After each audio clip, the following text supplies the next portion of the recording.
సాతాను శీఘ్రంగా నీ పాదముల కింద చితక త్రొక్కెదవు. సాతాను ఎదురుదాడికి నిలబడ్డరు, కానీ దేవునికి లోబడ్డరు. అప్పుడు మాత్రం వారు జయించగలిగారు. సాతాన్ని ఎదిరించాలంటే కాబట్టి దేవునికి లోబడి ఉండుడి.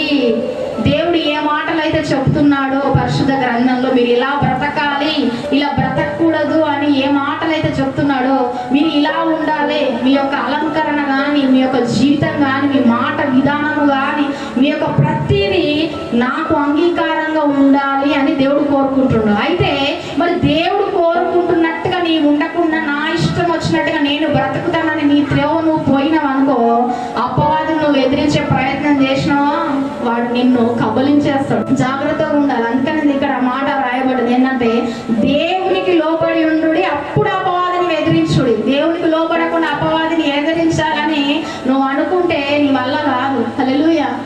సాతాను శీఘ్రంగా నీ పాదముల కింద చితక త్రొక్కెదవు. హల్లెలూయా. చాలాసార్లు మరి వాక్యం తెలియక అనేకులు ఎదిరించే ప్రయత్నం చేయక ఏం చేస్తారంటే పడిపోయినట్టుగా అమ్మవాడు చాలా బలవంతుడు అనుకొని మనకు మనమే భయపడిపోతుంటాం. అందుకని దేవుడు అంటుడు నాకు లోబడి ఉండు, అప్పుడు అపవాదిని ఎదిరించుడు. వాడు తోక ముడుచుకొని పరారైపోతాడు. హల్లెలూయా.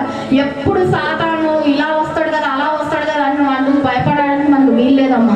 సాతాను అనేక ప్రయత్నాలు చేస్తున్నాడు. భక్తుల జీవితంలో ప్రయత్నం చేయలేదు అన్న వ్యక్తి ఎవ్వరు లేరమ్మ. ప్రతి ఒక్కరు యొక్క సాతాను ఎదురుదాడికి నిలబడ్డరు, కానీ దేవునికి లోబడ్డరు. అప్పుడు మాత్రం వారు జయించగలిగారు. హల్లెలూయా.